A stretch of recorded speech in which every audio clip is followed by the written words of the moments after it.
go live now. How do I invite you? Oh yeah, Tyler. Hey guys, I think we're live. Tyler, are we live? I'm inviting you now to the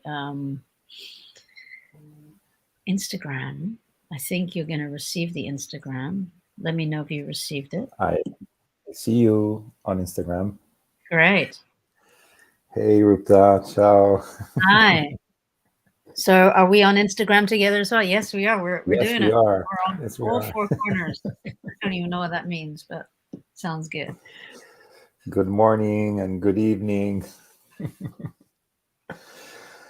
Really nice to see you this morning. For me, that I'm in Amsterdam. Where are you now, Rupda? I'm just curious. Every time you're in a different place. Every time in another country. It was Abu Dhabi, and I don't know, it was Dubai, I mean, was Australia, was now it's London. Yeah. Oh, and sorry for the video shake up here, just trying to get it all organized. Before we jump in, I just wanted to ask, is my audio okay? Can you hear me fine, Rupda? I just want to be sure that there's I no can hear you rebound. fine, and I just hit record on my audio mic here. So It's so good that you said this. I because forgot about mine. I just remembered now. So hi guys, welcome officially to the live. Welcome to everybody, and for those that are new to this live session, welcome to Leadership Rebellion, our heart approach to leading. My name is Tyler Mikochi. I'm here with my dear friend Rupda. I'm a life coach, a self-love relationship expert, and I'm here with my dear friend Rupda. She's the founder of Tools for Life Institute, a trainer, a speaker, and a coach.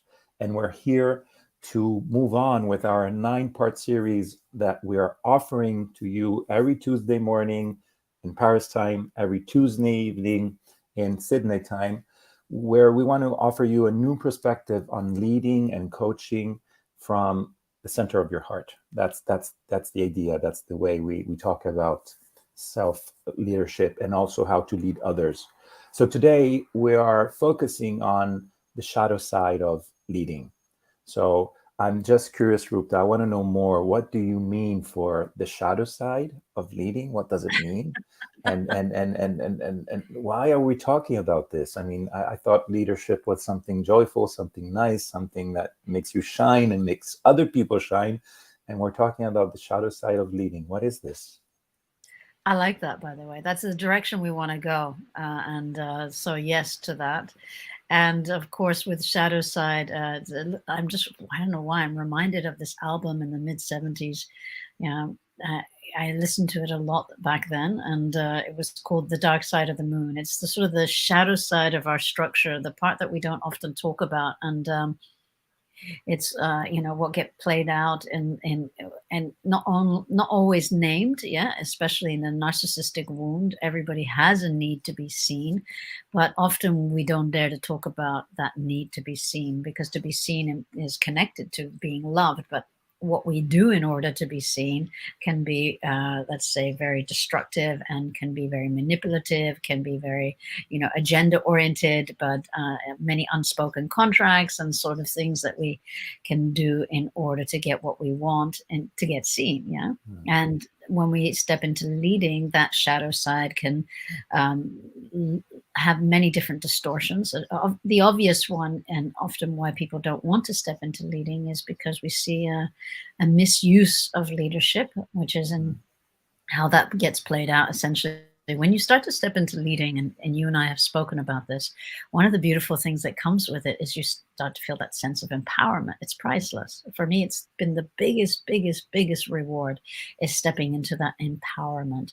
But of course, when people don't do that sort of inner work on themselves, we talk a lot about that, the inner homework as a leader, then what can happen is that people, have that power, which comes with the authority, which comes with their position and their role, and then they misuse that power, and then we see an abuse of power. And that abuse of power is the shadow side of leading, how we don't own these aspects of ourselves, that then gets spills out into how we relate and lead others, as well as how we order people around, boss people around. I mean, that's the obvious overt one, but then there's subtle ways of how that sabotages people and the way you lead, and it creates mistrust, and of course, it's ideally not the kind of leading we want to step into when we're talking about heart-based leadership. Yeah, we want to do it differently. So the shadow side of leading is often a part of the personality structure that we don't want to, own or acknowledge or recognize.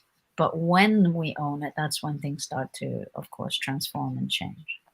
You talked about the abuse of power, and in my experience, also working with you, with so many people in the room when we do our trainings, I noticed that some people are really afraid of power, and they have they give that word a bad meaning. And we need power. We need power to make a change. We need power to move on in life. We need power to protect ourselves and our beloveds. We need power to make things happen. But many people, when they hear that word, they either shrink or hide, or they have the tendency of avoiding that possibility. So, what do you mean about this power? The power of leading. And why do you think people are so much afraid of being in their power? What is it there in your experience that you see about this? About stepping into power, you mean? Yes, yes. Why are people so afraid of? Some people seem afraid of stepping into their power. Well, I think partly what I've noticed in my own exploration and journey into stepping into my power is I've seen such a misuse of power growing up, and I grew up in a spiritual commune, and as you know, and even in that context, I saw people in, before they were given the role, and then when after they were given the role to, lead people and hold people on a particular function or department, that they then change. And when I saw that change, and it's almost like a part of them came out that emerged that was not seen before. And that then, from my perspective growing up and witnessing that, made me go, I don't want that. I don't want to become that. I don't want. And then of course, if I project it out onto politicians, let's say, which we easily do, you and I know that one very well, we have a mistrust with politicians. Yes. Because often the time, I say that joke, how do you know when a politician is lying? When their mouth moves. It's a terrible joke, but there's something in that around leadership and politicians, that they've lost a lot of trust in how they do it, because they say one thing and often we feel that there's another thing going on from the behind. Yeah. So then again, there's that part where we say, I don't want that. So I like this part where what we start to do in the leadership trainings, we start to differentiate these two aspects from this, the conscious and the unconscious, the shadow side, and of course the heart-led leading, which is the conscientious part. Yeah. And when we start to separate those two, we can really start to see, okay, this doesn't necessarily define us, but how does this come into form? How does this come into being? Well, often is very connected to our upbringing and our survival and our tactics and our strategies in order to get what we want. It's not making it wrong, but rather is recognizing it, owning it, acknowledging it. And then the more awareness and observation we bring to this, the more we can say, okay, that's not how I want to do it. I want to do it differently. For example, this is a very simplified way how we addressing it right now, but of course we have tools and techniques in how we really meet these two parts, so that this is not denied and rejected, because of course if we don't acknowledge it, then it can come up in very subtle ways in how we lead others. And I tell you, you can't hide those parts of yourself, guys. If you want to lead and you go and you deny and reject these aspects of your shadow side, the parts where are not resolved in you, your wounded parts, parts where you carry pain body, it will show up in how you lead, because we're broadcasting it, as Osho always says. We're anyway broadcasting it, and because we're such sentient beings, we pick up on these. We're perceptive since early childhood. And often we don't want to become that, and that's why we avoid it.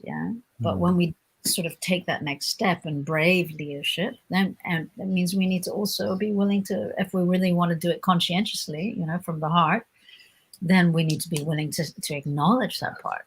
But also acknowledging doesn't necessarily mean that's the truth of who we are. It's acknowledging and saying, okay, I see I have that part, and I don't want that to be leading my life. you know.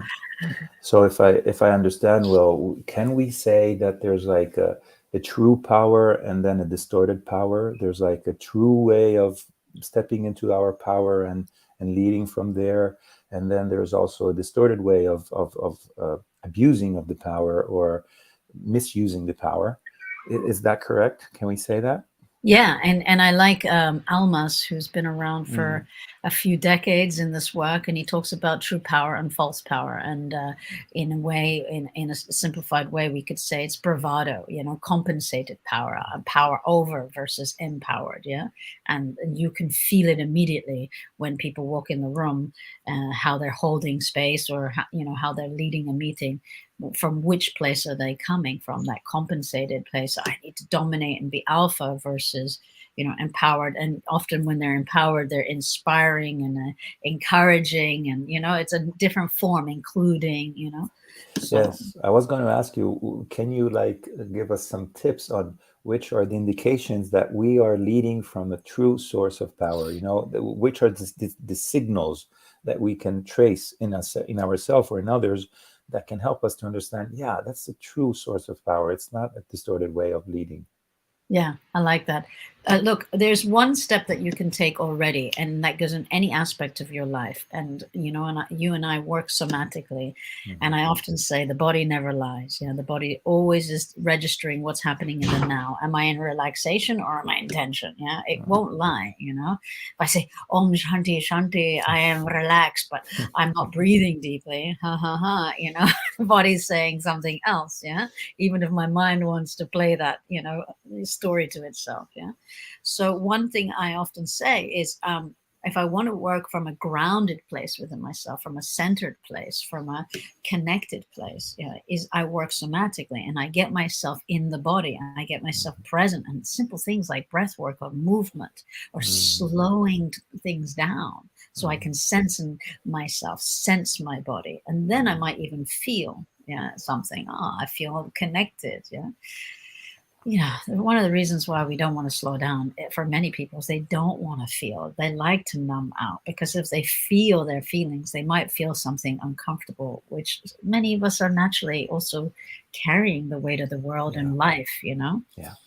But it is an immense support in how we then, when we ground ourselves and how we feel that solidity in ourselves, that then we can lead from that place. When I'm compensated and I'm just up here, I'm spinning, there's a disconnect. I don't even really breathe naturally in that slow rhythmic place. My sympathetic system's up. I'm on over alert or over analyze or overthinking or over strategizing, and I'm not connected. I'm not utilizing the other centers of intelligence, which is the body center, the belly, and the heart center. So that's immediately a call to action for me. Am I in my body? Am I present? And if I am not, then I'm usually going to go into some kind of compensation, and that creates a disconnect. Great. As usual, time goes really fast when I'm talking with you about these things, and I want to respect the time that we give to all the people that are listening to us. So we're going towards an end. Thank you so much, Rupda. I really enjoyed it. It's so interesting, to get all these tips on leadership. And thank you, everyone, that you were being with us in this live. If you have missed the previous lives, you can go on Rupda's channels and you can find all the lives that we have done until now. Today was live number 6. So you're going to find this one and all the previous one. And the next one, it's going to be on how can we lead from a place of authenticity and truth.